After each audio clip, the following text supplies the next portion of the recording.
Perfect.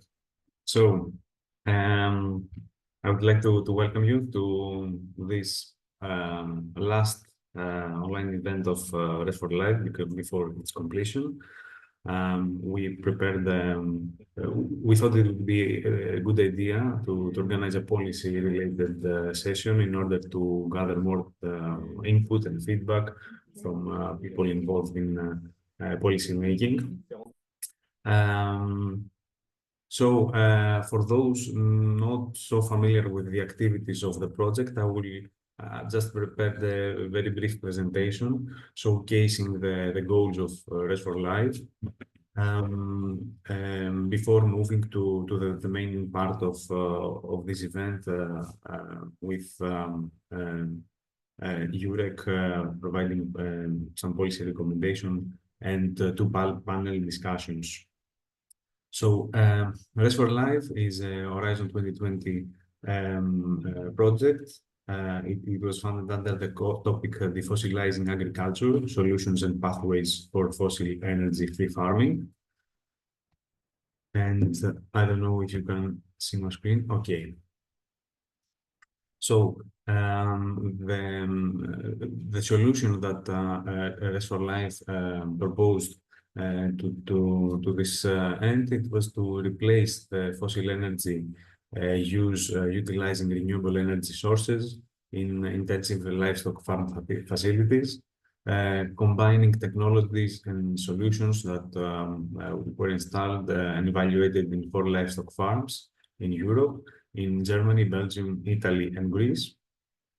Utilizing renewable energy source solutions such as PVTs, thermal photovoltaic collectors, heat pumps, biogas to biomethane upgrading units, and other more established renewable energy technologies.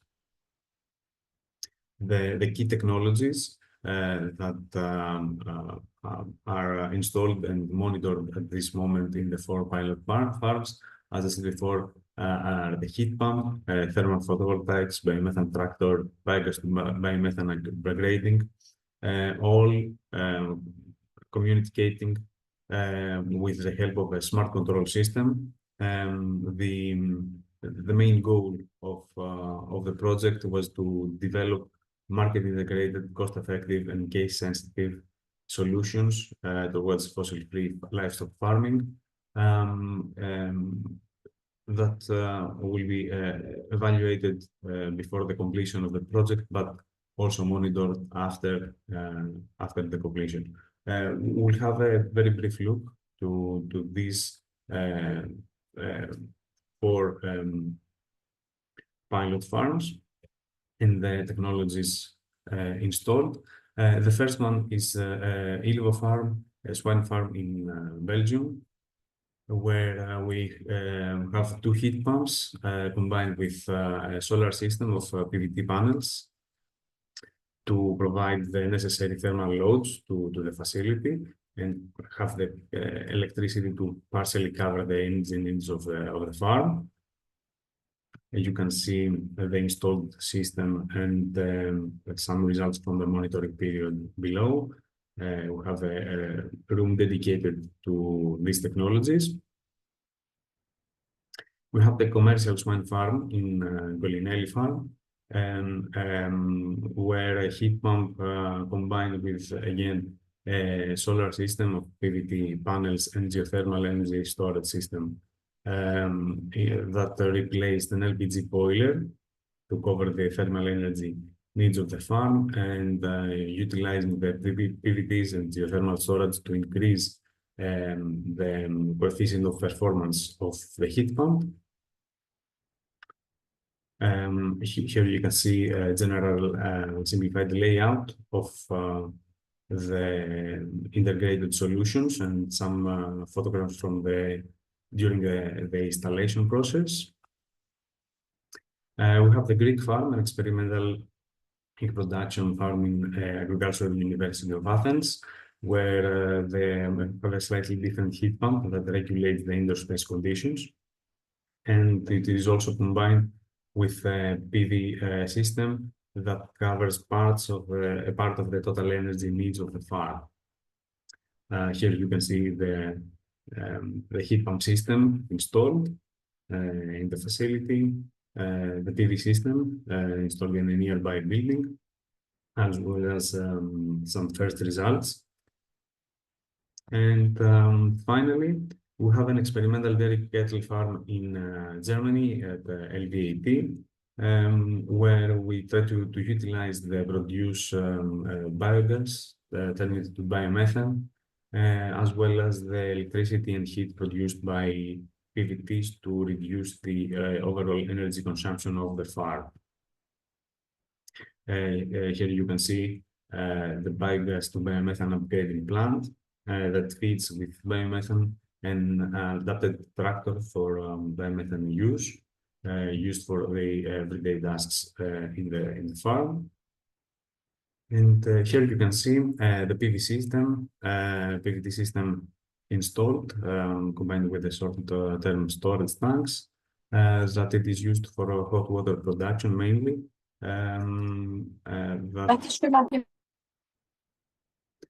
Yes, hot water production for the everyday needs of the farm. So closing, what we would like to achieve with this technology development, the solutions developed, is to have solutions that are advanced and cost-effective, achieve sustainability with the everyday operation of the farm, and achieve superior thermal comfort for the animals. We aim at increased productivity with minimum climate change impact, and create more knowledge in the deployment of renewable energy sources technologies in the livestock sector. And last but not least, we hope that this will create job growth and competitiveness, especially in the EU livestock sector, and why not improve the quality of life of EU citizens. So that's all from me. I will not take more of your time. I would like to give the floor now to Anna Spondent and Nicolas de la Vega for the next session that will provide more insight in the policy related activities that took place during the project. Thank you. Thank you, Dimitris. I will share my screen just in a second.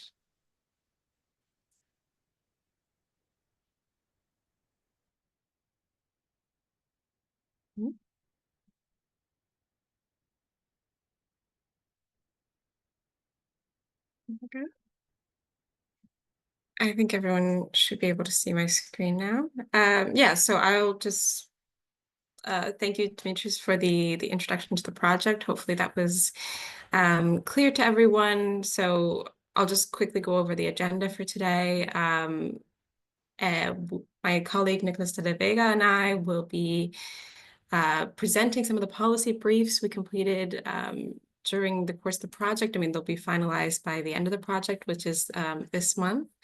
But it's really taking what we learned from the design and installation and monitoring process and trying to kind of translate that into best practices, also what can be improved, what barriers we really encountered in design and installation, and maybe how public authorities can help alleviate some of those issues and really capitalize on the opportunities presented by these technologies as well. And then we'll get to hear from some of our project partners, who some of which are more technology focused, and also a representative from one of our pilot farms, the one here in Belgium. And finally, we'll have a quick discussion with Jürgen Tuck and Nelly Haju, who are both representatives who were on the strategic dialogue for the future of EU agriculture. So while our project was ongoing, the EU has also been thinking about the future of EU agriculture, and they were part of something that finalized this September, actually, and presented their recommendations to the EU when it comes to policy. So be interesting to hear also from them what they've recommended, how their insights are for the future of EU agriculture. And then we'll be hearing again from Demetrius at the end.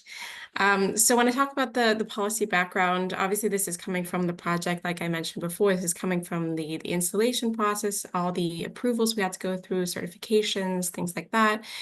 Also during the course of the project, there were national workshops which took place, which had some dialogue with national stakeholders and local farmers as well. So 3 national workshops took place per pilot farm.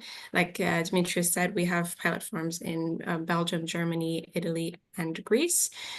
So some of our policy recommendations also took into account the feedback that we received from farmers, local farmers and local stakeholders, as well as kind of looking at the existing EU policy processes, particularly the Common Agricultural Policy, which is one of the most important for the future. So those are kind of the backgrounds into our policy recommendations. I will say these aren't our policy recommendations aren't exhaustive lists. I mean, they go into, we do some country profiles depending on the countries we had pilot projects in.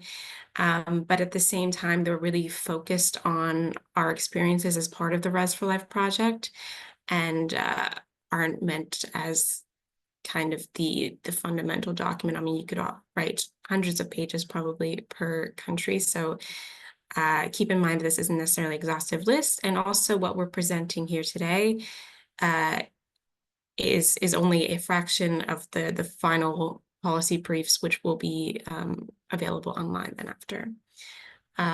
So I will hand it over to my colleague, Nicolas de la Vega, who we work together on these policy briefs, and he'll present on the Common Agricultural Policy.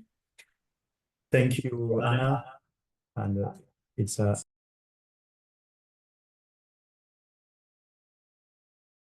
So I'll talk briefly about the first policy brief. We have developed some of this with Anna. So on the Common Agricultural Policy, this is a policy that is central to farming in Europe. It's the main subsidy scheme supporting farmers. So around just under 400 billion euros for a 7-year period. It's from the last estimate I saw, it's around 32% of EU farmers' revenues. So it's a big leverage, a big tool. This is income support, but it's also investment support. So there is quite a bit that can be done. We saw a few opportunities in the CAP to support renewable energy investments. So especially from the green architecture of the CAP. We see Pillar 1 eco schemes and also rural development, Pillar 2, as two entry points where already funding is being channeled to renewables, and this can be increased. There's a dedicated result indicator on renewable energy, is R15. So already renewables are in the CAP, and around 15 member states have some renewable installations that they report under this result indicator. I think the total for this CAP period, so 2021 to 2027, is around 1.5 gigawatts of new installed capacity. So 150,000 megawatts, which is, I think it's a start, but I think there's potential for quite a bit more. I think that's where we see the opportunity. And just a few recommendations that we have prepared for you today. So the CAP review process will kick off properly next year. We expect a commission proposal of the CAP regulations by late 2025. So this is for the post-2027 7-year period of the CAP. And we think that the CAP should have a clearer link to renewable energy and reducing carbon emissions, and to align it as much as possible to the national energy and climate plans that were just published and are being published now. So each country has its own plan. So ideally, the CAP national plans are linked as much as possible and support the NECPs that are on energy savings and renewable promotion. So that would be the first, a more coherent approach between energy and agriculture. On bioenergy, we have new European sustainability criteria under the Renewable Energy Directive. And I think that the bioenergy markets are largely fragmented across Europe. I think this is an opportunity to bring them closer together, and ideally to give certainty to the sector, because rules have changed quite often for biomass. So I think this will be a big help for the sector in the long run. And where possible, we also suggest trying to use CAP investments to move from a more base load approach of producing electricity towards flexible generation to meet peaks and production valleys, especially with more PV and wind coming up. We think that bioenergy can play a bigger role in that, and also for hard to abate sectors, so things like biofuels for aviation or biomethane for industrial processes. One last point on solar technologies: we encourage countries to develop PVT systems. We have not seen it in CAP strategic plans in the past. I was looking through the national reports. But it's a fairly new technology, and we think that the post-2027 CAP can have a big, could have a much bigger impact on this. And one last one on agrivoltaics. I think this has a huge potential, perhaps the biggest potential in renewables in farming. But countries apply them reasonably differently, and especially the links between CAP direct payments and agrivoltaics could be a bit more specific. So at the moment, some countries give direct payments to facilities that have farming with agrivoltaics on them. Others do not. I think that will be quite punitive to agrivoltaics if farming is done in the proper way at the same time as putting the panels on. So we hope there could be more guidance from the European side, from the Commission. Thank you. Thanks. And then our next policy brief focused on some of the technologies incorporated as part of the project, specifically heat pumps, PVT systems, and the BioCNG unit, so biomethane plant. The issue obviously comes the agricultural industry, particularly when it comes to livestock farming, which was the focus of the RES4LIVE project, had a lot of high energy demands for heat and electricity. Those thermal needs are often covered by fossil fuels. So the transition was to renewable energies. However, it's relatively uncommon to incorporate renewable heat in farms. So yeah, our project delves into heat pumps, and then some of the recommendations that are more technology specific. I will say from the beginning, a lot of these recommendations, there are overlaps between technologies. For instance, for heat pumps, skills is a main issue. We need better training programs, educational materials on installation, operation, maintenance. That's going to be the case for a lot of the technologies. Skills is inherently kind of a big hurdle to clear, and particularly when it comes to cross-training, which we highly recommend cross-training on skills and on renewable energy systems. Research, general research is going to be needed as well to assess the kind of the potential and the optimization of these systems, particularly because they haven't been used much when it comes to agriculture, to livestock farming, how to create the greatest energy savings, how to make the systems more efficient. Our project, started on this research, but there needs to be more done when it comes to different size facilities, different facility with different needs. We obviously use small control systems. We would recommend utilizing something like a smart control system for more effective monitoring, and so we can optimize energy efficiency and integration as much as possible. I mean, the RES4LIVE pilot farms did integrate a number of different renewable energy systems together to kind of elevate performance and reduce emissions and costs. That's something that will need to be the case going forward for livestock farms. However, it comes with a lot of cost. So financing is going to be a major issue when it comes to subsidies, to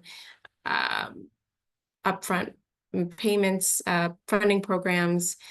These are all covered a little bit more detail in our policy briefs, and also standardization is going to be a kind of recurring issue when it comes to tailoring technologies to the unique needs of the livestock sector, which is quite a unique sector. So like I said, these things are repeating across technologies. PVT technologies also needs a lot of research on different applications when it comes to agriculture, when it comes to market scalability, skills and training. This also comes from a lot of the hurdles we encountered in the installation process, where you rely on local contractors, local tradespeople, and you're limited in the installation process, and in the costs are much higher because the skills aren't widely available. So to lower installation costs, we definitely need to reskill, cross-skill, and kind of ensure that people are going into those professions. And one thing I would like to highlight, particularly for the BioCNG unit, was the permitting and certification process. Was one of the major hurdles, the biggest hurdle we had really in the installation process. Part of that is the German system, which I'll get into a little bit more detail later, but part of that is also just the innovative nature of the unit. Ours was a particularly small unit, which hadn't been necessarily seen before, particularly in the German local landscape, but for that use on a livestock farm, it was quite new. So it simplifies permitting procedures, particularly when it comes to biomethane, but also, I mean, this could be the case for heat pumps and PVT systems alike, to streamline the process really for granting approvals and making sure that installations aren't hindered early on in the design process. And then we went into, for our policy briefs, we did kind of country profiles for each of the 4 pilot farms, which the first one being Belgium. We had a swine farm at Ilvo, just outside of Ghent. Belgium is really focused on transitioning to a low carbon economy, transitioning to renewables, also completing a nuclear phase out, which traditionally had a lot of the energy needs of the country. The main challenges, though, when it comes to Belgium is its inherent regional nature of energy legislation. Obviously, it's a kind of, there's the Flanders government, there's the Wallonian government, there's the Brussels government. Each have different grid codes, each have different standards and subsidies levels. So you might get different payments depending on which region you're in. So that's really where kind of the bulk of our focus came in, to kind of create some sort of federal standards, particularly when it comes to grid codes and subsidies, to really simplify the process of designing, installing, and certifying renewable energy systems. This will also make it much easier for tradespeople for the installation process. People are skilled on federal standards and federal guidelines rather than regional ones. There will be naturally many more skilled people to choose from. There's also a green certificate scheme that's prevalent in Belgium, but it tends to favor electrification. So renewable heat doesn't necessarily always qualify. Again, this is a kind of a regional thing, but those certificates should certainly apply for all types of renewables, including solar thermal, for instance. And also the upfront costs of installation are particularly high in Belgium. Out of all the farms that we encountered, the installation costs for PVT systems, for example, were much higher in Belgium originally, and that comes from really the skills issue, but also just different tax codes depending on the region. So those tax exemptions should kind of be facilitated to offset the high investment costs or low interest rates. I mean, some sort of funding programs, a financial policy.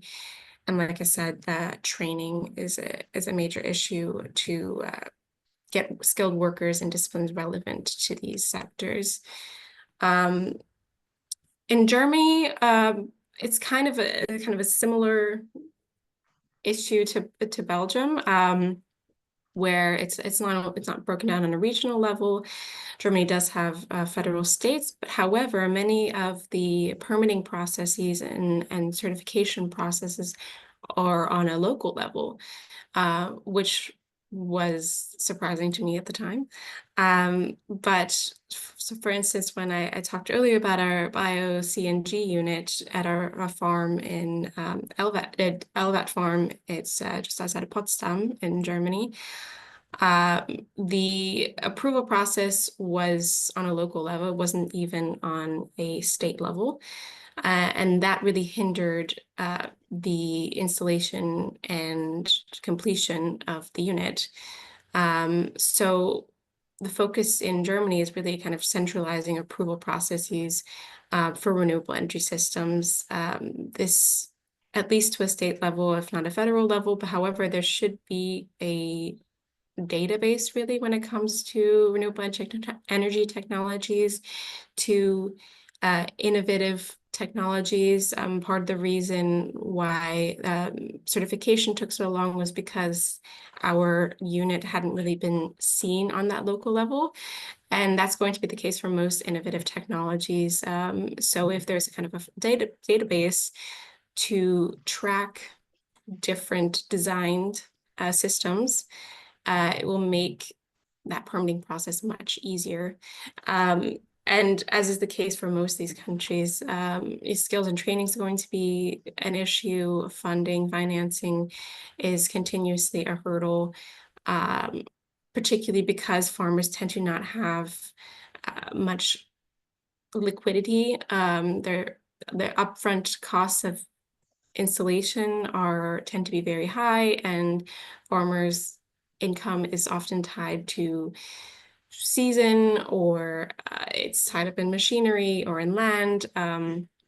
So helping them with the original upfront cost, particularly as we know these renewable energy systems will be financially worth it in the long run.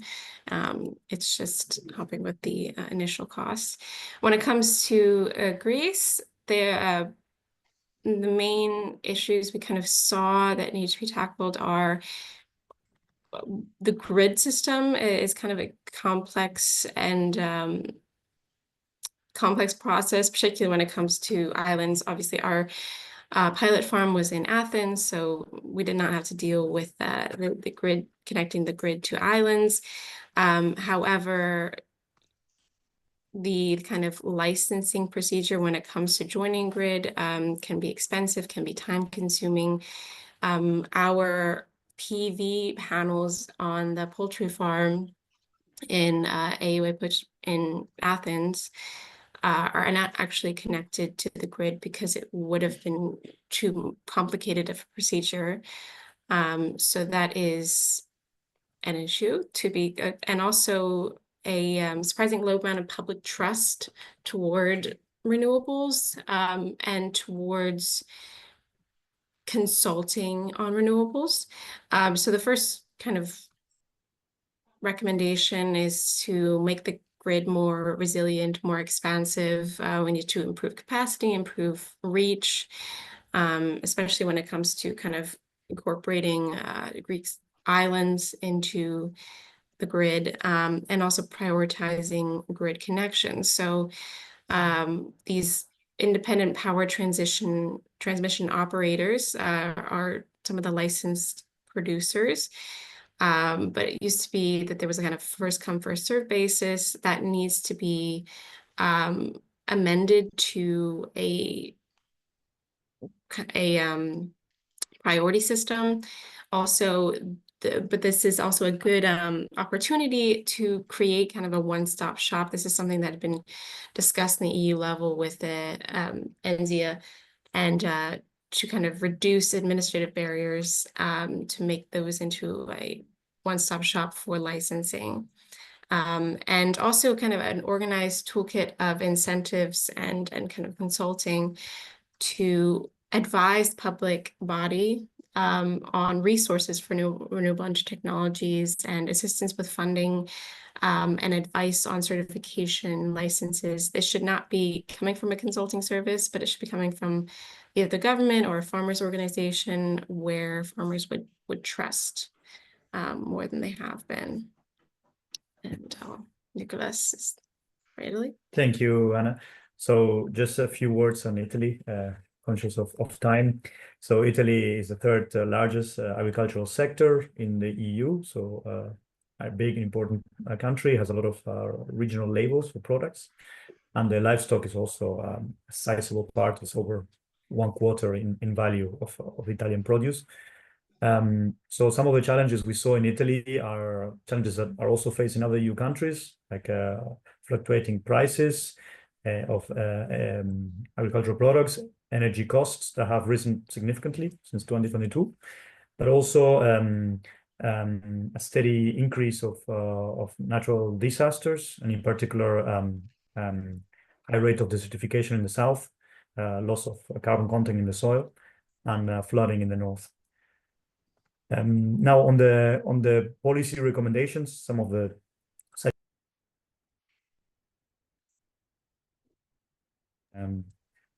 future-proof farming by making investments to reduce energy consumption. So we think that the Common Agricultural Policy, but also the upcoming Social Climate Fund that starts in 2027, can give support to livestock farmers to invest in installation in renewable energy technologies as well. I will not go through them. I think we have already discussed them previously. Carbon farming, it's also an element that can be a good way of storing carbon, but also helping combat desertification in the south, that is resulting in loss of farming land. So at the moment, it is possible to do it.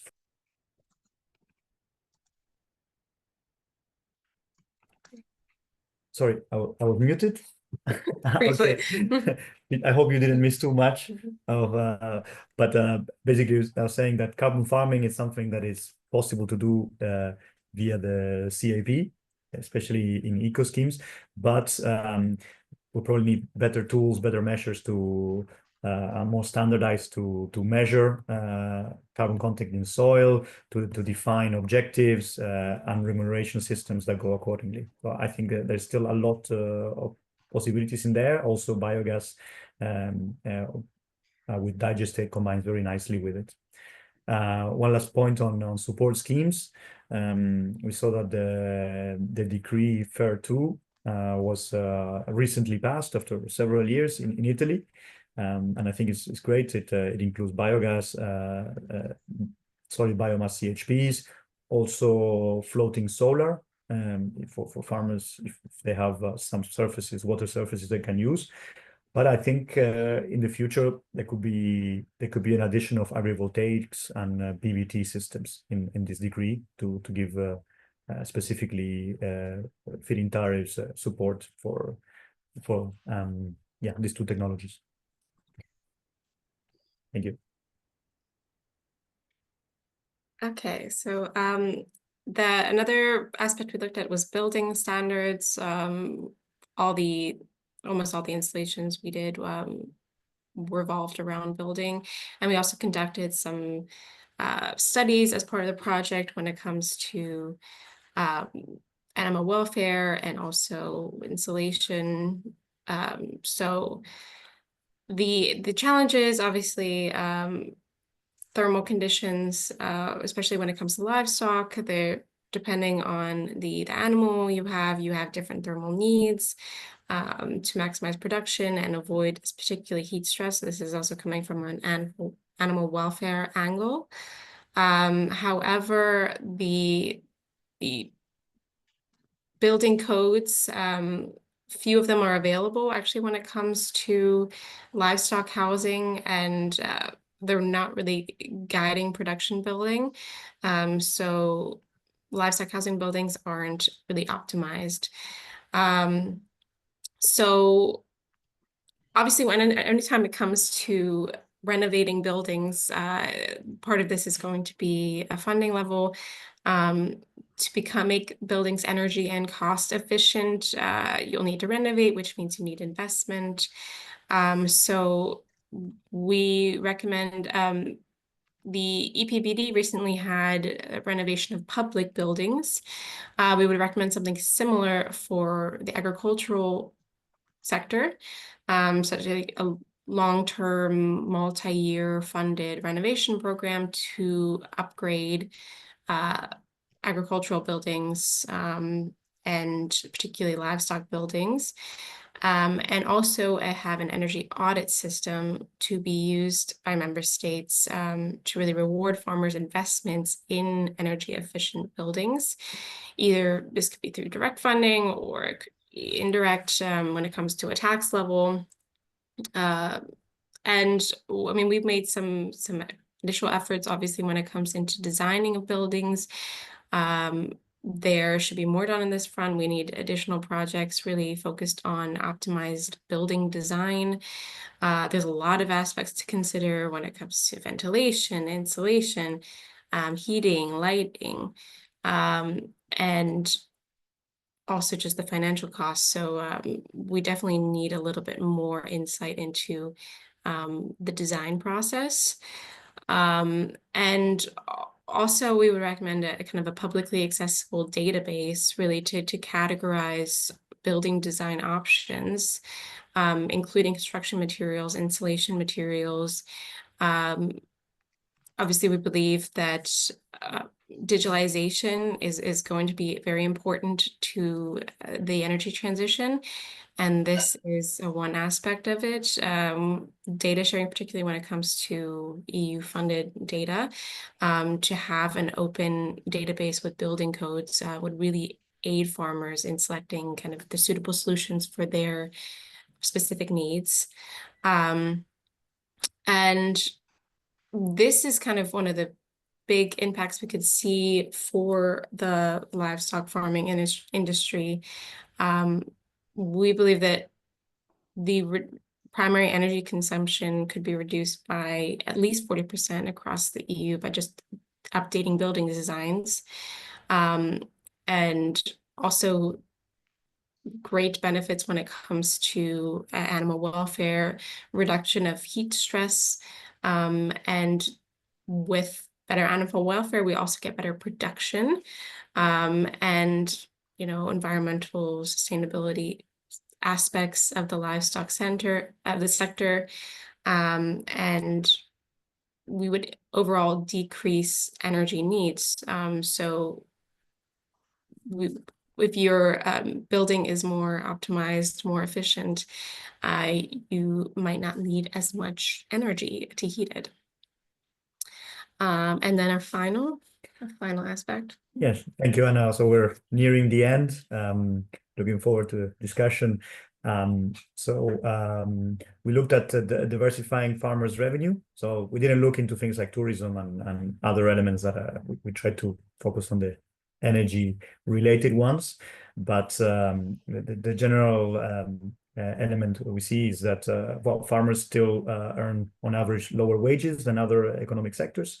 And where there is an opportunity is that European farms cover almost half of the EU's land area, and they have a lot of untapped renewable energy resources. Whereas we compare that to cities that, well, urban areas that consume around 80% of the EU's energy and are just in 4% of the surface. So, of course, there is potential there, but a lot of it would come from rural areas. So some policy recommendations. We think that grid infrastructure, both at distribution, so more local, regional, and also transmission across countries at higher voltage, both types of grid infrastructure should be updated. There should be an assessment of where we have renewable potential and also exploitable potential that can go towards urban centers. We think this is probably better seen first at European level than national and regional. There are several levels to this. There's a huge effort already on updating infrastructure. On flexible power generation is something I already mentioned before, but yes, this is flexible generation can yield better prices for farmers operating, especially I'm thinking of biomass, biogas, maybe even small hydro. So this is something that your electricity markets are becoming more and more responsive, and we think that this can be helpful. Also integrating remote control technologies like that allow for virtual power plants, basically plants that are steered remotely whenever prices are higher, so that a farmer does not have to do it him or herself, can fetch better prices in markets. And a couple of other recommendations are, well, renewable energy communities, develop more of that. They have already been there in texts form and the Renewable Directive for a while. Some countries have moved a bit further ahead with renewable energy communities, but the recommendation would be for public authorities to give more advice and more encouragement. I'm thinking of the CAP advisory services, for example, that can intervene a bit more on that, but also regional development offices. And one last point on ownership models. So third-party ownership schemes of renewables is something that is done in the US quite a bit to deploy PV. So it's not owned by the farmer, it's owned by another company, and the farmer gets different advantages, can even get the full infrastructure after a certain amount of years, or free electricity or reduced price. This is, of course, ideally the farmer owns the installations, but sometimes these installations are expensive. So this is, I would say, another alternative that has not been fully exploited, the idea of a third-party ownership on farming land of renewable systems. And I think that was, the last recommendation. Look forward to any questions you may have. Yeah, so like I said at the beginning, we have completed these policy briefs are obviously longer than what we've presented here. Those will be published by the end of the project. However, we still would welcome input you have and any thoughts or feedback, anything.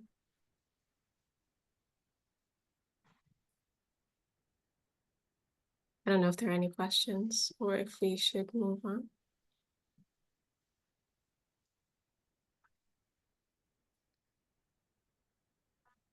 Okay. Well, then I would say we can move on to the first panel, which includes some of our RES4LIVE project partners, Alex, Petros, and Apostolos. So I would, maybe you can turn on your cameras. Was that?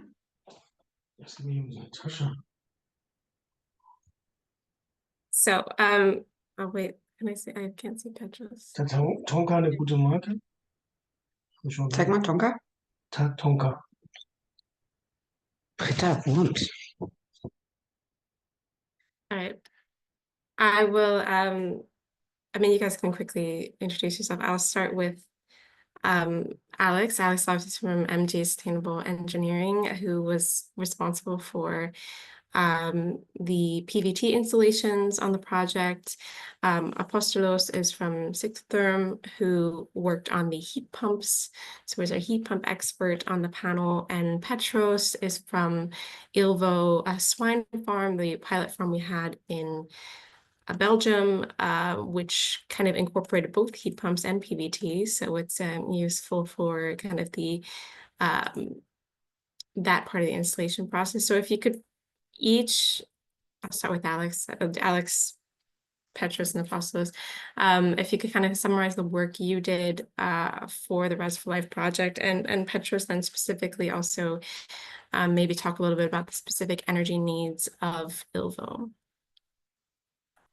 Yeah, no worries. I'll start. Hi, everyone. Thank you, Anna and Jurek, for this policy session. It was very interesting. Thanks for all the insights. So yes, as Anna mentioned, MG Sustainable was in charge of the PVT installations on 3 of the pilot farms. At MG, we mainly do research and development in solar thermal and PVT collectors and the energy systems around it. In this project in particular, we installed in the Ilvo farm in Belgium, in a swine farm at the Goli farm in Italy, also a swine farm, and at Elvat in Germany, which is a cattle farm. And we saw that actually swine and cattle farms both have thermal and electrical needs.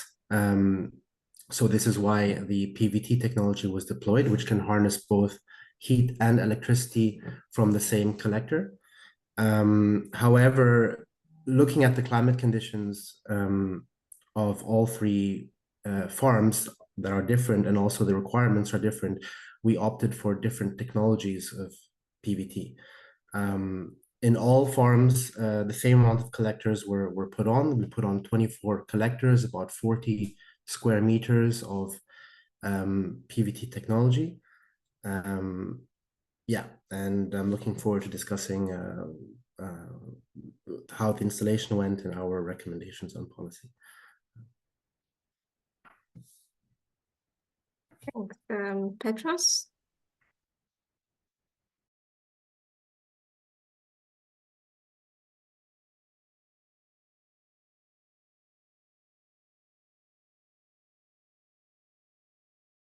I think you're muted.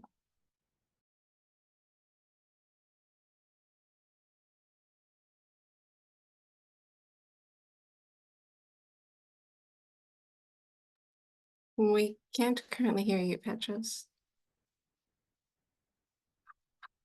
Oh, let's go to Apostolos and then we'll see if Petros can figure out his settings. Okay. Hello, everyone. Thank you very much, Anna, for this event. About our role in this project, Psychotherm has developed some advanced innovative heat pump systems to meet the specific heating needs of livestock buildings in 3 pilot sites, Belgium, Italy, and Greece, in order to optimize energy efficiency based on local climatic conditions. The systems employ RES technologies combined towards decarbonization and sustainability. So in the first pilot, our goal was to substitute a natural gas boiler for a swine farm in Belgium, included both medium and high temperature multi-source heat source, heat pump, utilizing ambient air and water coming from solar PVTs. in order to boost the unit's COP, coefficient of performance. In order to select the appropriate or the most appropriate and efficient heat source, we have developed an innovative control strategy which select dynamically the most efficient heat source to provide the most improved performance, or even can enable a hybrid operation mode based on the performance of its heat source. For the Italian pilot, again, a multi-source heat pump was developed to replace a 35 kilowatt LNG boiler to meet the heating requirements of another swine farm.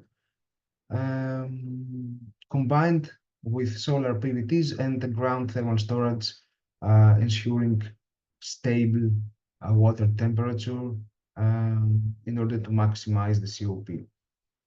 Finally, the last pilot farm in Greece, a heat pump system providing both heating and cooling in this case, was installed at the poultry farm at the Agricultural University of Athens in order to maintain optimal conditions for animal welfare.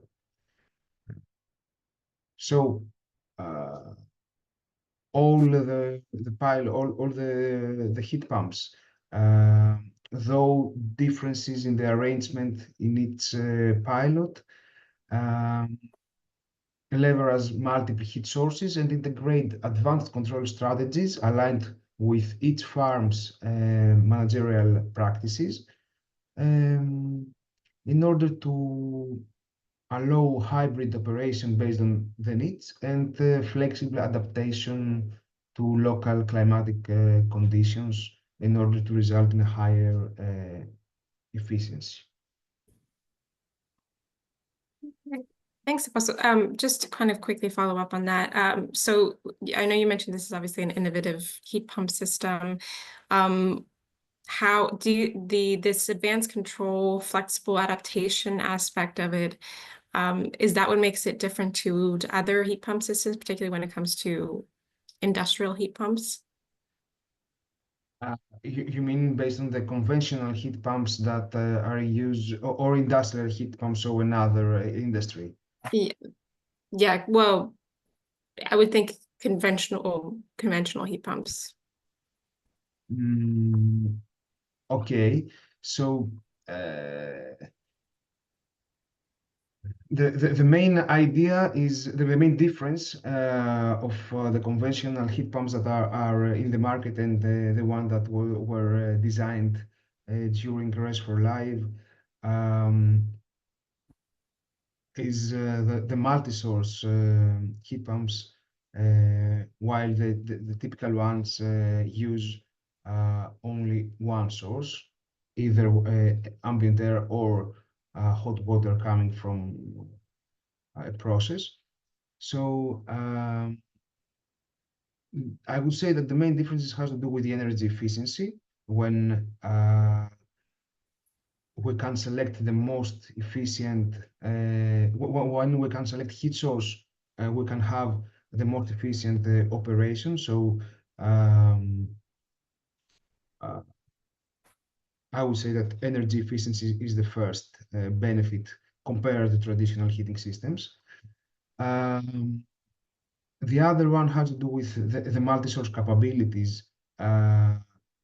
We can have, based on real-time conditions, the most suitable source, which of course leads to reduced operating costs for the farm or the building. Also, we have long-term savings because the reduced operating cost can make the heat pumps economically attractive over time. And also there is the environmental impact, since The improved performance leads to reduced greenhouse emissions, lower the use of fossil fuels, and so the carbon footprint is reduced, making so heat pumps are a cleaner technology, and will reduce the dependence on non-renewable energy sources. Okay, thank you. Petros, I don't know if you... Yep. Can you hear me now? Yes, we can hear you now. Yeah, sorry for the inconvenience. Yeah, so I am Petros and I work at Elvo. I'm a scientific researcher here in renewable energy. So yeah, maybe I will address your questions separately. The first one in electricity and heat demand, the energy demand overall we have is electricity around 125 megawatt hours a year, and for heating, like the whole farm demands about 220 megawatt hour. So far in RES4LIVE with success in the installation, we could supply all this heat demand, the yearly heat demand out of renewable energy source with a heat pump, so 220 megawatt hour per year.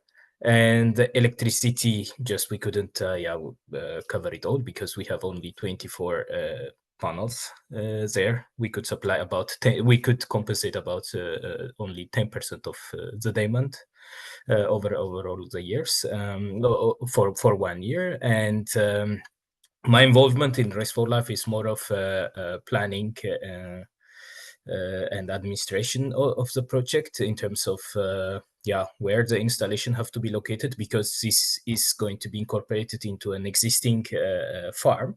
We have to find a location where we could put all these things in a quiet environment, in a clean, and also just in line with farm regulations and so. And I have to find that location, and we managed to find a room for the installation. That was a bit of a challenge, and I would say also structural issues. These PVT panels, by their nature, are heavier, so you have to place them in the roof, an existing farm roof, which is not designed to carry such a heavy load.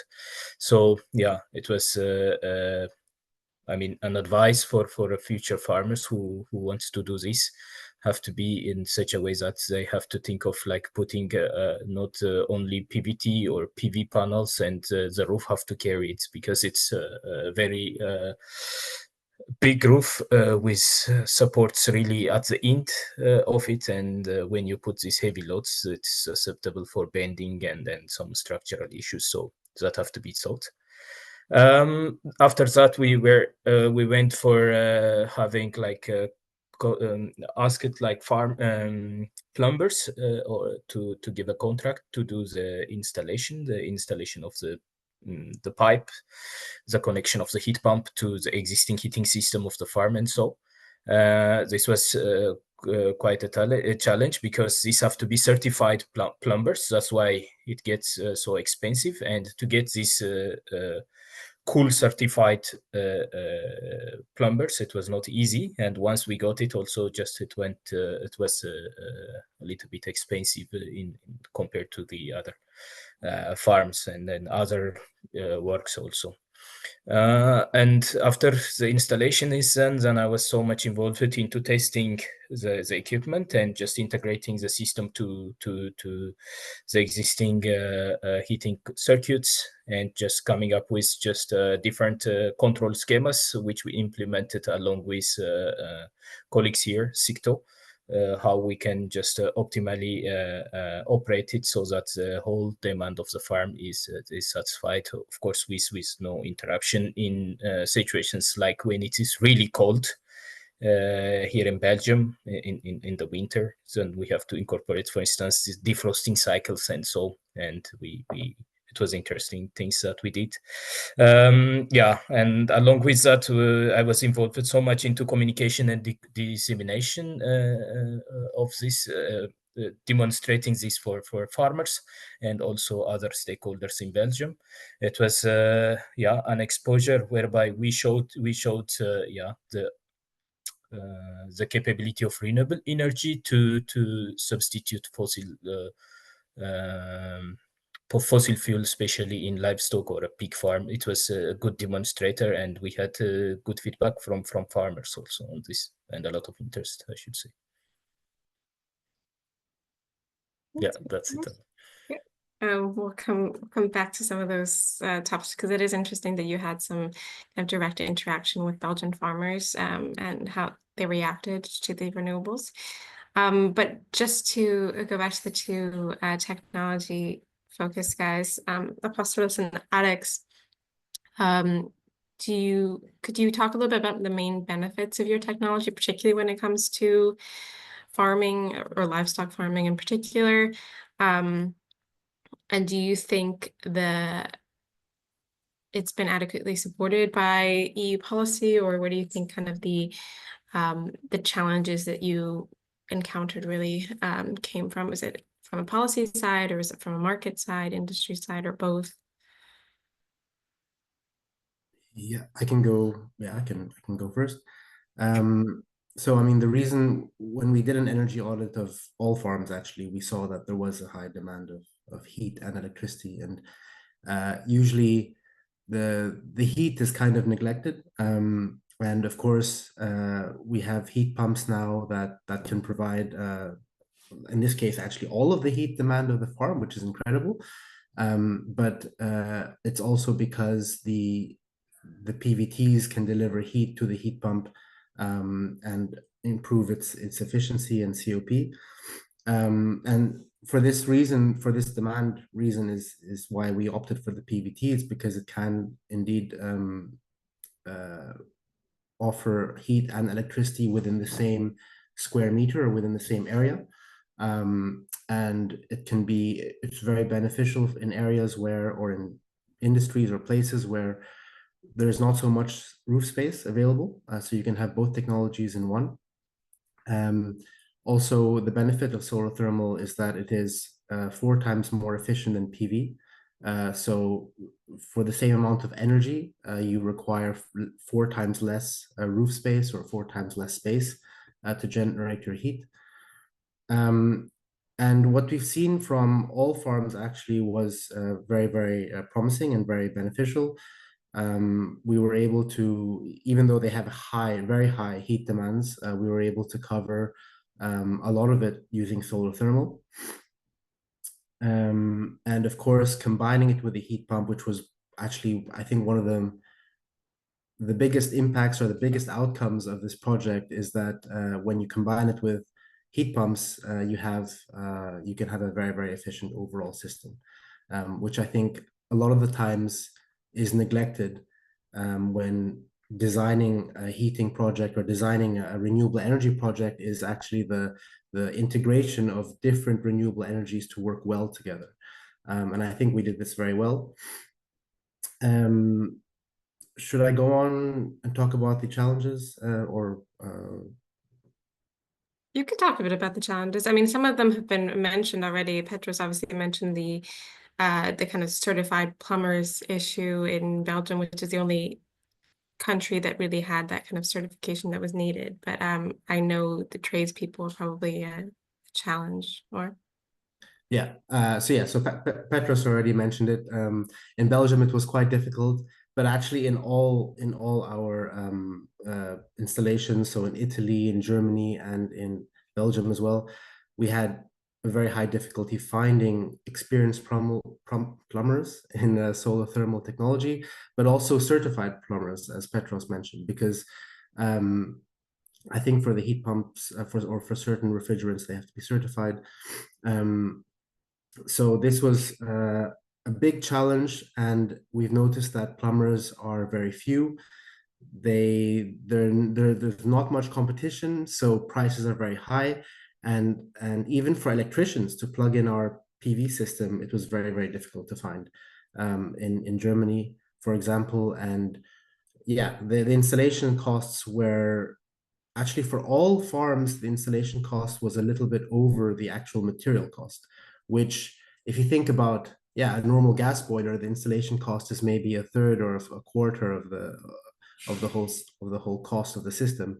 But in this case, since there's no real standardized solutions, the plumbers and electricians are very there are not so many out there, and they're not certified. That was a big hurdle, or a big, let's say, setback to deploying this kind of technology. So definitely, as you even mentioned in your presentation, with the technologies, skills, certifications, and more incentive for these kinds of trades. Yeah, and another maybe policy recommendation or something we've seen is that people and farmers in general don't know about the solar thermal technology. They know about PV, but actually they don't know that in the 70s there were more solar thermal installations than PV. But because of this whole boom in PV, electrification, and popularity of PV, there were a lot of subsidies, there were a lot of incentives, and PV then just shot through the roof, which is amazing. But it'd be great to also see a similar kind of incentive and subsidies for solar thermal, which can be complementary to PV, and solar thermal and heat pumps will have to break through, or will have to become more popular to alleviate this congestion in the grid. I mean, we're already seeing, for example, in the Netherlands, the grid is already at capacity, and along with the flexible measures or grid flexibility that Nicola was talking about, I think solar thermal and heat pumps could really help in this grid congestion problem, because we cannot electrify everything. I mean, we're not even EVs are gonna become much more popular, heat pumps. Yeah, I think it's a good solution to a little bit help in the transition towards renewable energy. So yeah, I think going back to the issue on trades, also capacity building around system design. So not just plumbers focusing on heat pumps or plumbers focusing on solar thermal, but as we see from this project, heat pumps and solar thermal can work very well together. So it would be good for courses or tradesmen or plumbers and installers to understand both technologies and how to work with both technologies. But of course, there also should be manufacturers out there who can just supply technologies that are easy to install. So it's a whole market uptake problem that needs to be solved. But yes, those are my few comments. Thank you, Alex. Yeah, Apostolos, if you could comment as well on kind of the benefits of heat pumps in farming, and also maybe some of the challenges you encountered. I imagine it's probably similar to some of the things Alex was saying, right? Yes, sure. Actually, more or less, I agree with Alex regarding the policy that should be followed, and the support that this technology needs in order to be incorporated more in farming and livestock buildings. Concerning the benefits, more or less are the ones that I have described before, the energy efficiency and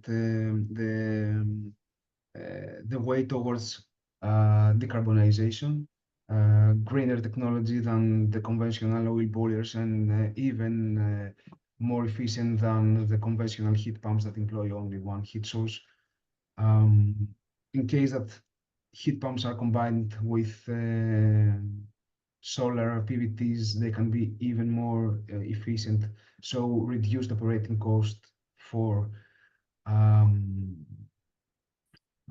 the farmer or the end user.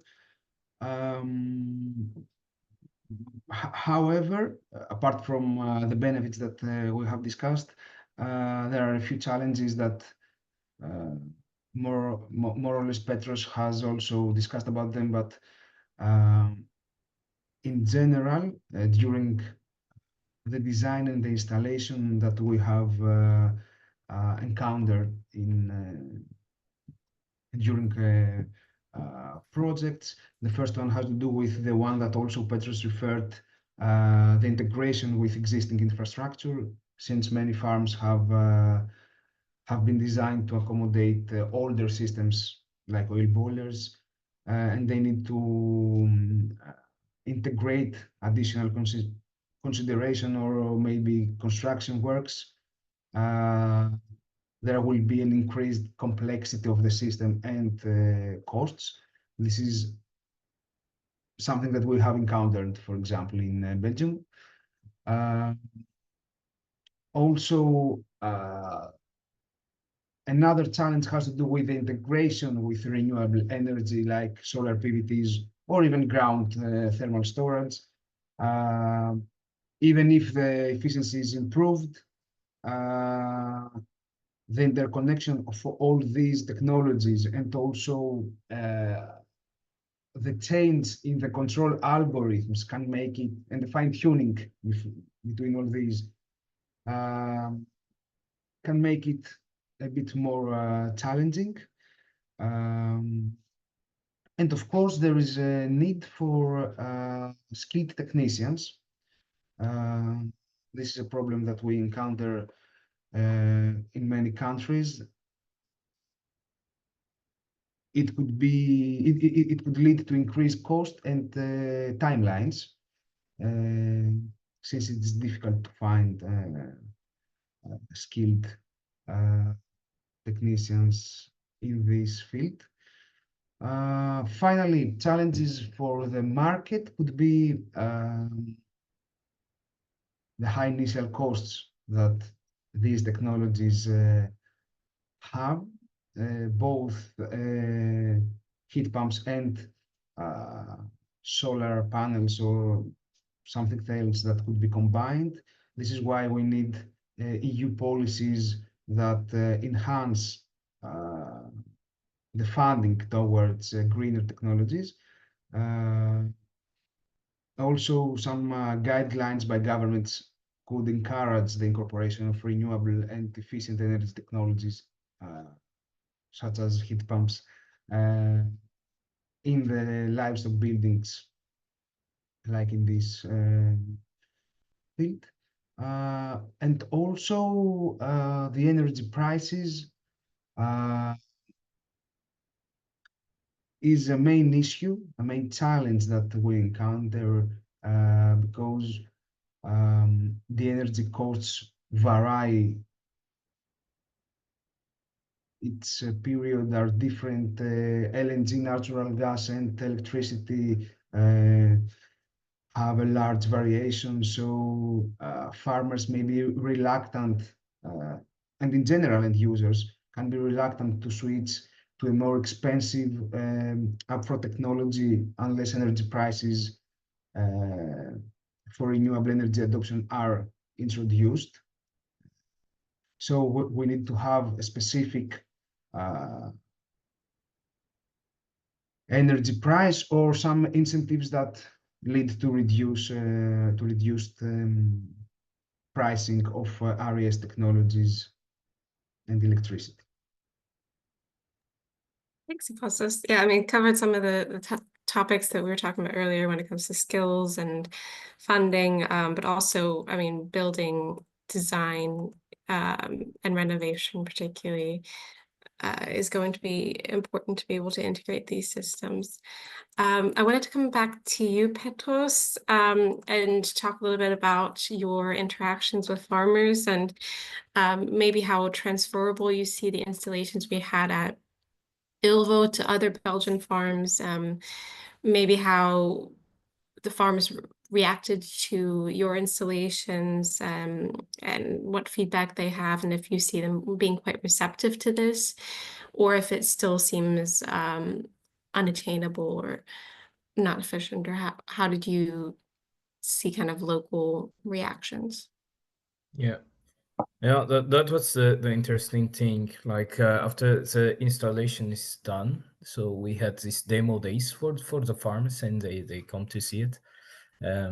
Also with some numbers actually, like how is the system performing, and so everybody happy. Just they saw what's just coming out, and yeah. the fact that we could supply the whole heating demand out of a heat pump was interesting for them. And the questions that they're asking is the cost, then that's just direct. And yeah, in Belgium overall, then just almost 30% of the energy demand already they are using biomass fuels, and so the renewable energy penetration is there a bit, I should say. But specifically in pork or in a pig farming, it's just only 1.6% of the demand is covered by renewable energy technologies. This is a survey from Flemish Research Agriculture Research Institute, and this is a very low number in general. And also we had a survey done by Elvo just on a pig farm in Flanders, and it's shown that the problem for integrating renewable energy, like the main challenge that we saw, is lack of sufficient knowledge and the capacity of the technology. Is it really feasible also? That we have answered, I should say, that we have shown or we have demonstrated this demand can be really, the renewable energy is possible. The only question that's pending there is the initial investment, and that have to be answered with funders for sure, or like also just incentive from governments, or like just all policy makers. That has to be addressed so that we can go faster to implementing or coming up with zero fossil fuel consumption in livestock farms.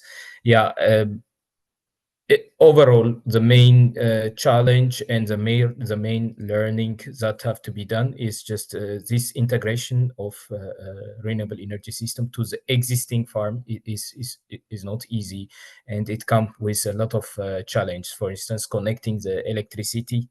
So if you have like these PVT panels, they generate electricity. Maybe that's not being consumed, and it should have to be connected to the grid, and to get that license and the licensing and so on is really cumbersome, I should say. And that also have to be addressed. In our case, we could connect it to our own substation, and we could use it just for other consumption of the farm. But otherwise, if you send it to the grid, then there are just certifications needed, and that's quite of a hindrance. And I should say, overall, in terms of transferable skills, we could show or demonstrate use of sensors and technologies and so on for this kind of things, and different control schema which can be adapted or incorporated into heat pump programs. That was interesting, I should say. Alex, did you have a question? Yes, that's actually a very good point. I just quickly want to remark on that, the fact that it's difficult to get the electrical connection to the grid. And I think it might be also because of this electrification problem that now there are too many prosumers or people connecting to the grid. And that has to be solved nationally or international or European wide, I guess.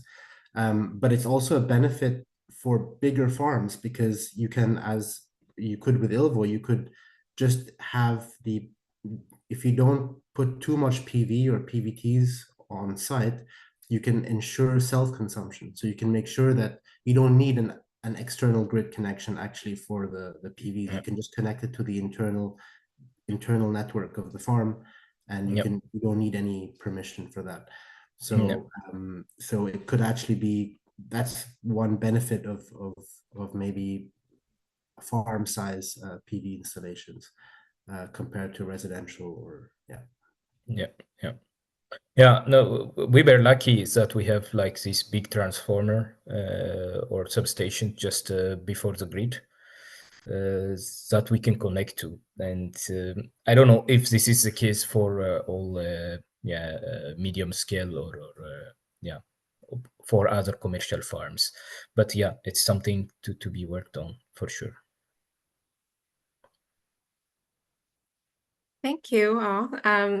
Thank you, Alex, Apostolos, and Petros. I think we will move on to the next panel, but your insights and perspectives are very interesting and useful. And it's good that a lot of the same topics come up. So clearly areas that need to be worked on. I'd like to now move to the second panel, which is focused on the future of EU agriculture. As just a kind of a brief introduction, I'm sure they'll do this as well, but the strategic dialogue on the future of EU agriculture was launched in this January and concluded just a couple of weeks ago in September. And it brought together 29 major stakeholders from European agri-food sectors to kind of reach common understanding, but also recommendations on further development of the EU agricultural sector. So they kind of gave 14 recommendation areas in general. But here are two members of the strategic dialogue here to talk a little bit about the future of EU agriculture. We've got Jürgen Tuck, who's Secretary General of the European Landowners Association, or ELO, and Nelly Hajdu, who's the Secretary General of CLCAA, the European Liaison Committee for Agricultural and Agri-Food Trade. So I will hand it over to you, Nelly and Jürgen, if you'd like to introduce yourself separately or introduce the strategic dialogue, just to give a little bit of background. Okay, as I discussed with Nelly that I would take the floor first. Let me first of all introduce myself. My name is Jürgen Tuck. I'm Secretary General of the European Landowners Organization. Just to give you an idea, that's it's an advocacy organization representing 67 national membership organizations, representing in total 2.8 million landowners. That goes from small landowners to sometimes very big ones.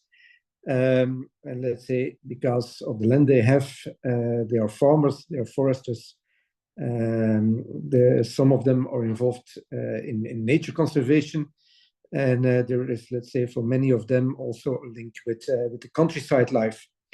So we are trying to represent them towards European Commission and to the European Parliament. Let's say, making sure that, let's say, working and living in the countryside is as pleasant as possible. And to be completely honest, that includes, of course, an aspect of profitability in what they do. I agreed with Nelly that I would talk a little bit about the process of the strategic dialogue, and then I will go into a number of topics of direct relevance for private landowners, and then Nelly will take a number of other aspects which were discussed within the strategic dialogue. As you said, it was a process which started in the beginning of this year, but let's say it was in reality already announced in September 2023 in the State of the Union address of Ursula von der Leyen. And I'm specifically referring to this because that makes that the initiative was taken just before, let's say, we have seen major farming protests in Brussels and elsewhere in Europe. Let's say that makes it clear that, let's say, Ursula von der Leyen, as president of the Commission, already felt in an early phase that, let's say, within the rural communities, within the farming communities, some frustration was growing, and knowing that there were a year after European elections, that of course had to be tackled. The result of that was indeed a strategic dialogue. And let me first make clear, because you said you have two experts around the table. No, I have to say only Nelly was an expert around the table. I was there as, what they were calling a silent observer, that makes Thierry Delescaille was appointed as an expert, was not able to go to most of the meetings, asked to be replaced, which was not possible as each of 29 experts were there in their individual capacity, not because they are representing an organization. But he finally managed that, let's say, he was not able to get replaced, but he was able to get me there as a silent observer. And let's say throughout the process, there have been more silent observers, which made that I was able to inform him about what was said during the dialogue. And he was able, let's say, to react if needed to the chair, which I have to say was not too practical, as most of the time, by the time the chair was informed about an issue, we were already many pages further within the document. But I think that's the very first aspect which has to be mentioned. The 29 experts were there as individual experts. I have to say that was stressed by Professor Strohschneider, who was the chair of the strategic dialogue and guiding the process, was said several times on every meeting. But let's say as soon as, let's say, we came to a final document, I'm seeing that all of a sudden he's not longer speaking about individual experts, but about stakeholders, which gives the impression that, let's say, 29 organizations, of which there was an expert around the table, agreed on this, which is certainly not always the case. There is another aspect, let's say, within the strategic dialogue. Let's say many, around 150 agri-food organizations, companies even, were getting a questionnaire on their view on the future of agriculture in the European Union. And let's say, strange enough, the 29 organizations which were having an expert, which was not representing their organization, did not get the questionnaire. So up to now, I have to say, everybody has that feeling, okay, were we there as individual experts or were we there representing an organization? That remains unclear up to today. Let's say the good thing about a silent observer is that you do not have to think about what do I have to defend here, what's the next thing I'm going to say. You're just observing. And let's say I'm a scientist by formation. I've been general director of a rather large research institute on biodiversity here in Brussels. And my main observation throughout the process is the complete lack of facts and figures. And I have to say that if I look at the presentations we got in today on the RES4LIVE project, which is science and technology driven, let's say the science and the technology perspectives were lacking within the process of the strategic dialogue. Even if there was an academic of the University of Wageningen present within the group, let's say she specifically made it clear that there was a need to do research, but let's say she was not able as a single expert to bring in all of the facts and figures which should have been at the basis of the discussions.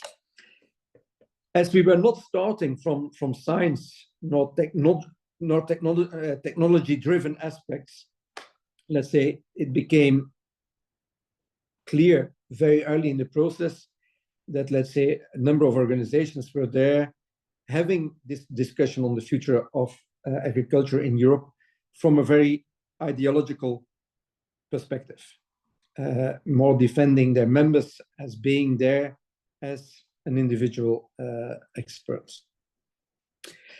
Let's say from the European Landowners Organization, we tried to tackle that rather late in the process. Let's say in the last but one meeting, which was organized by Strohschneider, he said that he would bring the total text back to 15 pages, a strategic document. For those who have seen the document, it's a 110-page document. And so, let's say, together with a couple of other organizations, we wrote a letter just before the last meeting, and we said, well, Professor Strohschneider, we are very sorry, but this is no longer a strategic document. This is a combination of strategic elements, but combined with ideological views, combined with a certain wish list of what the individual experts or individual organizations would like to see in the future. That leads automatically, because, okay, we now have a document.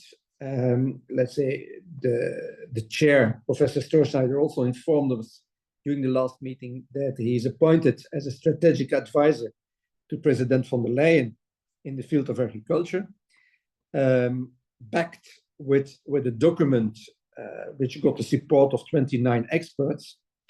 The question now is, how does that relate, for instance, with the new Commissioner for Agriculture?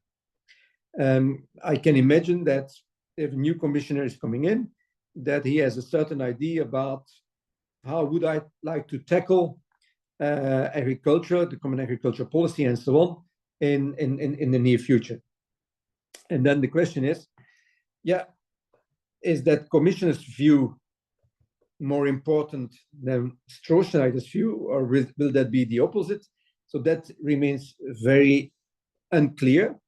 And let's say, just to add to that problem, we have seen that in the beginning of this week, the European Council also prepared a document with conclusions on the future of the common agriculture policy, also with a number of strategic options in the field of farmer-focused rewarding the efforts of farmers, the competitiveness and the position of farmers in the food chain, how you can come to a farmers-friendly delivery model, and other elements, quite often overlapping with the discussion we had in the strategic dialogue. Now, what is, for me, a basic problem is that, let's say, the times perspectives of farmers, policymakers, is quite different. A farmer is making an investment on a period of 30 years. And for that has developed a business model just to make sure that the bank is willing to give the necessary finance. A policymaker, is thinking about the next 5 years at the maximum, because then we have the next elections. There, strange enough, we have a cap cycle of 7 years, which is interfering with that policy cycle. But if we look at the problems related to climate change and biodiversity loss, let's say the urgency there is at the level that you should act tomorrow, and that makes it very difficult, let's say, to find strategic views on which, as well, environmental organizations, for individual farmers, and policymakers can find a common view. The problem of the investments, I always tell the story about a fridge. If you at home, if you have a fridge which is older than 5 years old, I would say the economic logic would be that you replace it immediately. The reason for that is that, let's say, the present fridges are so much more energy friendly than the ones of 5 years ago, that within the next 5 years, you're going to get your money back if you take a new fridge immediately. So financially, it's interesting to do that. But most of the people say, yeah, but wait, I have made an investment in my fridge more than 5 years ago. It's still working. I'm not going to put it out of the door. And then often what you see is that the government says, yeah, okay, we have to make sure that the consumer is buying those new fridges because they're more energy efficient. And then they are going to give a kind of subsidy towards your consumer, just to make sure that the price of the new fridge is becoming low enough that it's becoming attractive to buy it. And what we see that happens is, if a consumer buys that new fridge, making use of that subsidy, then he's putting the old fridge in the room next door. But he's still using it because it's still working and he has made an investment.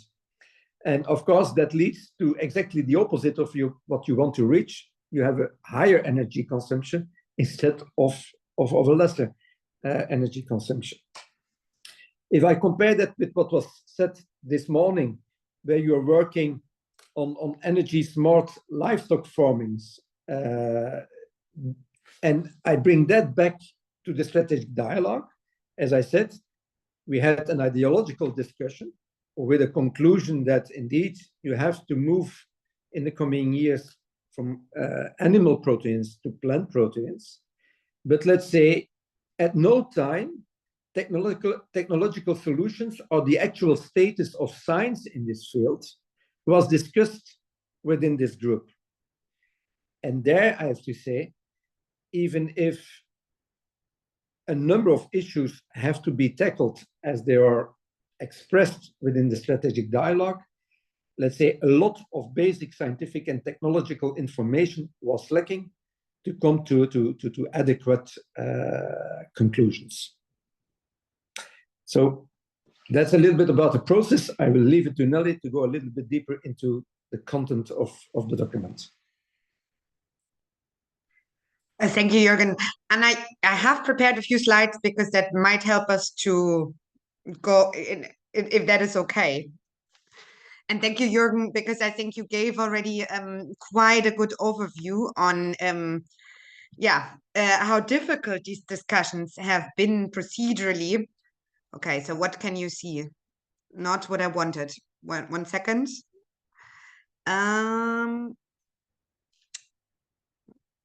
You should be seeing this. You see everything, right? Yes. So now, there you go. So you see my slides now, right? Okay.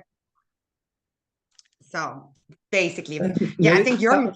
Yeah, now it's fine. Sorry. Yeah, I think Jürgen gave already a good introduction on how difficult it was to put this process into something more operational. And I will come back to that a bit, but give me a bit of a moment to introduce ourselves as well. So CELCA is the European Legion Committee for Agriculture and Agri-Food Trade. That means we are the umbrella association of a set of commodity umbrella associations, amongst them grain, oilseeds, rice, the meat and livestock, animal and livestock trading, dairy, eggs, hops, tea and herbal infusions, and many other sectors. And we're representing in particular their traders. That having said this, we're looking from a very open perspective on agri-food trade. And so we're covering imports and exports with a non-bias, so to say. And when we speak about traders, and this is important, as this is something what we take away from the strategic dialogue, is there's lots of misconceptions around the food chain in general. So you have the farmers, then you have the processors, you have the retailers, and then there's something which everybody calls distributors. But actually, this is not really capturing what agri-food traders do. And the range is from one man with a laptop to companies who have a complete holistic operations in place. So this is to be seen as a very holistic manner. We're probably, I would say, the second in the chain, and we're connecting all the different operators in the chain. And as such, we have quite some obligation covering in particular SPS, food safety, but also the topics you've been covering, climate smart and climate resilient infrastructure, the future of livestock and animal farming, and so on and so on. So that's why our key mission is that agri-food trade is recognized as an essential pillar, and you will understand in a second why, because the reputation of agri-food trade is definitely a disputed one, but it's often also built a bit on misperception and misconceptions, such as short supply chains being the most sustainable. But if we look at emissions, storage is much more emission intensive than shipping the goods. So what is sustainable in this question? And this is something, before the dialogue, we've been deep diving, interestingly, and that was a good foundation for what has been happening in the dialogue, into the question how to achieve sustainable agri-food trade. So what is needed to transition to transition the sector, and how we can make very much clear that trade is an important link in an ever-changing environment within the European Union, but also globally. So this was a bit the basis, and I recommend you, if you have a moment, to dive into that. To add on Jürgen's introduction, I think it is also important to understand a bit what we've been going through in the past 5 years. So we really see that the whole Green Deal discussion has been changing the political and obviously then practical dynamics in the European agriculture environment and in trade policies as well. So while we've been looking for years on SPS and food safety topics, we really saw a shift towards environmental and social sustainability, which really changed the discourse of conversation. So we saw that reflected in legislation such as the EU deforestation regulation, but also increasingly ESG reporting requirements, and so on and so on. We also saw that there has been a lot of discussion on environmental footprint of agricultural production and trade.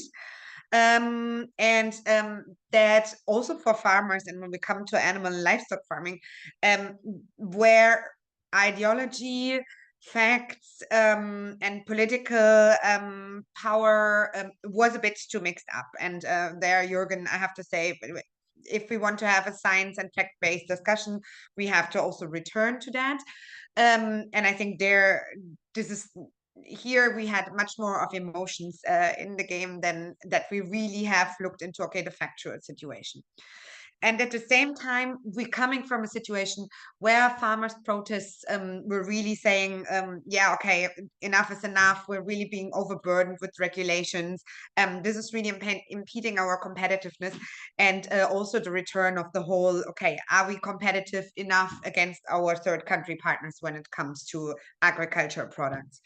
At the same time, and that needs to be kept in mind, it is not that simplistic, yeah, because our entire food system is extremely interlinked with the global food systems.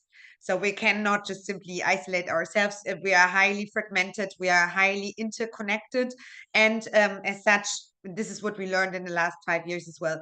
That this is a highly vulnerable supply chain, and there is a certain geostrategic perception of food trade. So in this context, would now really have to look on what is the outcome of the strategic dialogue. So I'm adding now on Jürgen. Yes, indeed, we were 29 individuals sitting in that room. However, I can confirm that science or scientific fact were not the starting point. However, it was called in for overcoming certain polarization. So it was clear that it will be sort of a discussion on different ideological views, also to give in and to really make clear what the priorities for everyone are, even though they might not be rational. But it was also an opportunity to demystify certain, misconceptions. So it was definitely not the easiest 7 months for all the participants. What is important when you read the report is the context matters. So often the chapters start with some sort of contextualization, and you may feel this is repetitive and boring and unnecessary and could have been shorter.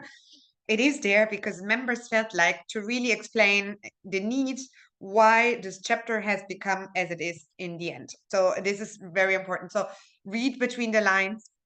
It is a holistic report, so the chapters are referring to each other, but we have weaker and stronger chapters depending on how the working groups could eventually find consensus or not. And I will come to that on a couple of key topics.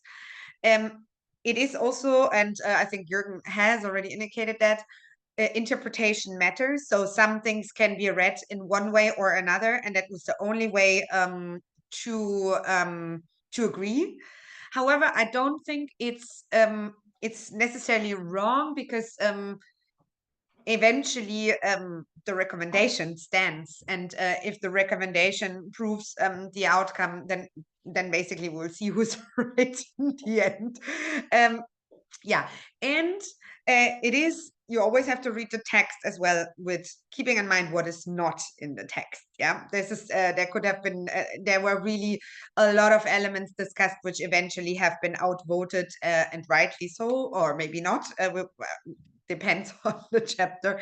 And what we can see from the process is that there have been floating coalitions. So it was not the industry bloc against the NGOs, or the farmers against the rest of the food chain. It was really floating coalitions depending on priorities and topics.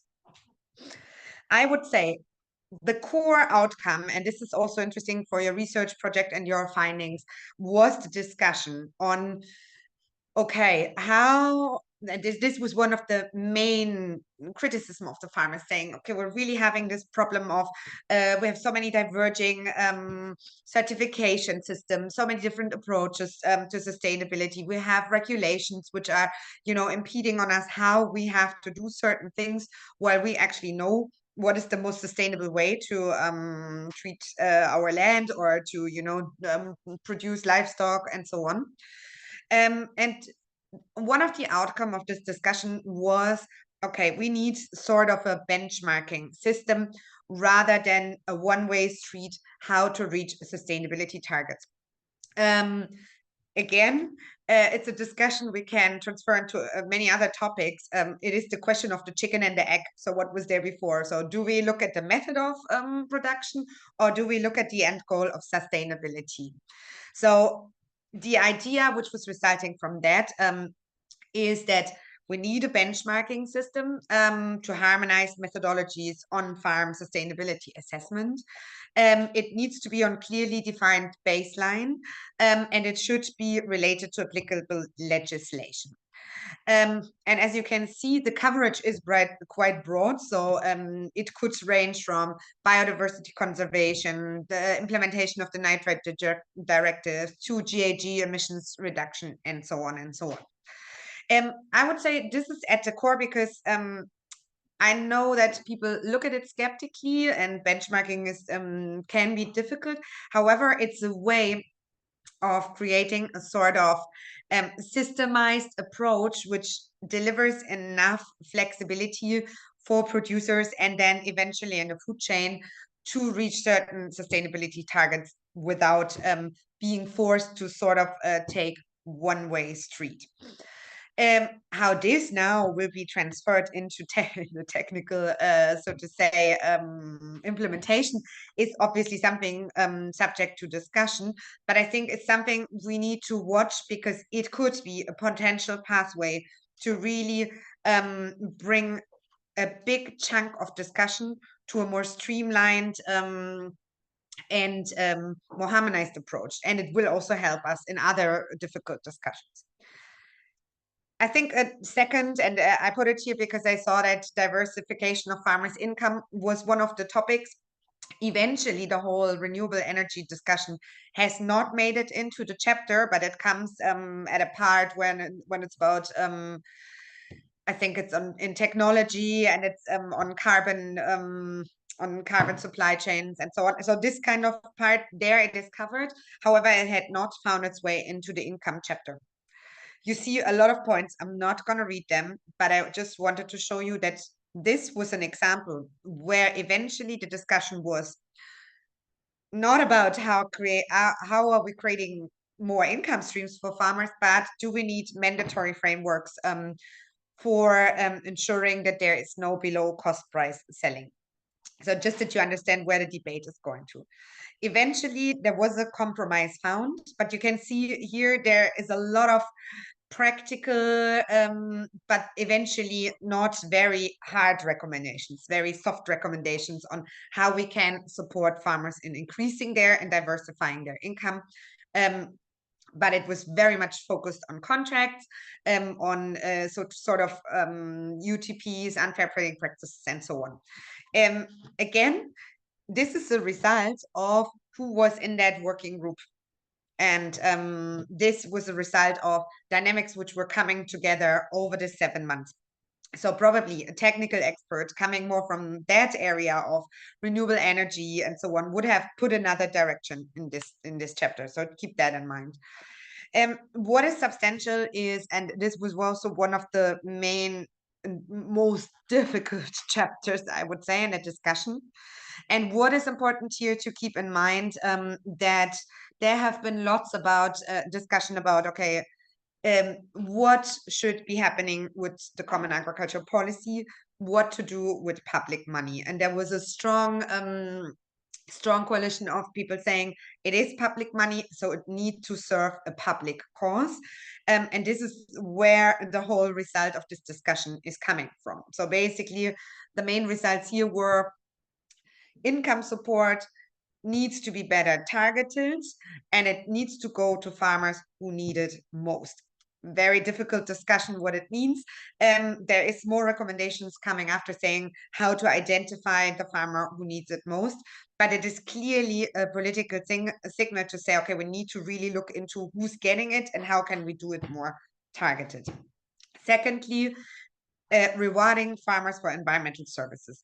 This is really important. It was really a priority for many strategic dialogue members to say we need farmers to get that reward for these environmental services. And I think this is something we need to watch how this is going to materialize. And in this case, I am expecting that these two recommendations will be leading the discussions on the future CAP, and where we can basically link up also your projects, your ideas into the new circle, so to say. Then this is something which is maybe not so relevant for this audience, but relevant for us is agri-food trade was one of the most heated topics. There was a lot of call for mirror clause, for streamlining imports in the same way, in a compliance way. We've been going with my working group members. I've been going through this topic systematically, and we really analyzed, okay, what do you understand as mirror clause? Why do you want them? How do you want them? And so on and so on. And one of the main conclusions was that mirror clause is not the concept we should be using for that, because we have a very complex and international framework. So I keep it here very short. There is a very clear call to say we need to build a global trade policy framework, not a European one. This is the kickoff of the chapter. Yes, there is a call for an ambition to align with EU import standards, but then clearly saying, but taking also into account the very individual context. And the core discussions we had were, how do we create coherence of trade and sustainability policies, which clearly more transparency on standards connected to the benchmarking system, institutional coherence. We need an institution which covers imports and exports holistically, and obviously looking with WTO at concepts, exploring reciprocity, equivalence, and so on. Other elements from the report, and then I'm coming to an end, basically. So what is to be watched is definitely the whole idea on readiness and contingency planning. I mean, we're going into a period of structural geographic changes in agriculture, and we need to make sure that all EU member states are ready for that, either to catch up on the social consequences or to take over certain production areas, such in the feed sector. Supply chain resilience, there's a lot of emphasis on that, also how to create more input infrastructure, and then again also the whole energy system around it. The whole entire idea of decarbonization of supply chain will be something we're going to be seeing in the next 2 years intensively, and I can already tell you it's going to be very controversial, because how do you embed carbon farming and agriculture? How do you embed emission trading system into an international environment? Can this be really a fair system? Is sustainability only emissions, or is it also more complex? Yeah, is it also how we use water and biodiversity? So this will be shaping the discussion of the next year. And then often, like the whole animal and livestock farming sector, there we will still continue to have discussions. Let's say the recommendations within the dialogue were more looking at a better territorial distribution of livestock production as a response. But I think we need to really deep dive into the topic more, because as Jürgen said, this was one of the heated ones, I would say, where maybe sometimes we didn't put all the facts together to have the complete picture in a way. To finish that, we can expect basically that there will be an increased focus on sustainable competitiveness. We will see now the new Commissioner for Agriculture and Food. So this is already a win, I would say, in a way, because it will now look at agriculture and the entire food chain. However, this will be materialized. They will definitely look into this report, and I will make sure they also read it in context and take the parts they would like to take the parts which are really good, and those which are maybe watered down. And we will also see that agriculture will play a more important geostrategic element in negotiations, but also how we look at it. But, and this is, I think, a significant change we could already see from Ursula von der Leyen, is that there will be stronger emphasis as well to look at how our ideas will work in the global context. So I stop it here, and I think this gives a bit of an overview of the wild ride we had over the past months, and where I potentially see recommendations which will be very impactful, but the whole document is obviously much broader, and maybe if you had another speaker you would have a completely different focus, but I've tried also to cover your points a bit. Thanks, Nelly. Yeah, I wanted to kind of close that up with financing was a major topic today, and I know the strategic dialogue also did call on specific financing measures using both public and private capital, including a call for a kind of temporary just transition fund established outside of CAP, as well as recommending a specific group loan package under the European Investment Bank. So there are kind of specific financial recommendations in there, as well as the idea of a new kind of regulatory framework for an animal welfare labeling scheme, which may be relevant for our project as well. Thank you for the overview. I know we don't have time left really, but if anyone has any questions, now would be the time. Otherwise, we can certainly circulate the strategic dialogue for people to read. And it is, I read some of it, I didn't get through all of it, but I'm still working on it. But thank you again for your overview, and I'll give it over to Demetrius if no one has a question to finish things.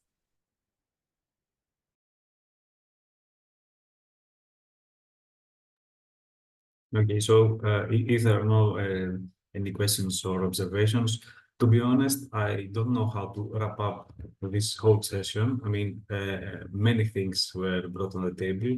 It was really interesting to get this brief overview. We tend to focus on what we specifically do in our project, but it's good to have a better idea to get the big picture better, and it was very helpful. Many thanks to both Jürgen and Nelly for the presentations. Well, to break in, but I also think it does show the importance of having, a technical scientific input when it comes to these discussions. Our project is obviously very focused on science, on technology-driven input. So that certainly will have a place in the future of this policy as well. And our recommendations will be sent to the Commission. So hopefully the scientific basis is welcomed as well. Yes, I mean, I get the whole ideological issue that, I mean, is inherent, but it has to be based on more hard data, let's say.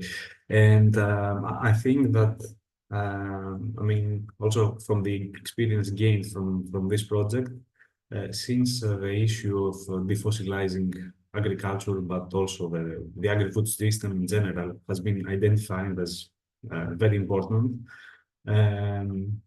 what we actually need is more time to keep working on these kind of projects, and not just to have separate research activities that last for 4 years, and then who knows what happens. We need, as Jürgen mentioned, these different cycles. We need to constantly research and try to identify hotspots and provide answers to the best of our knowledge to these issues. So that's all from my side. I mean, it's quite general, but I think that we need not 2 hours, but at least 2 days to discuss these issues in more depth. Thank you very much for your presence and your contribution. Yes, thanks for joining and for presenting. Much appreciated.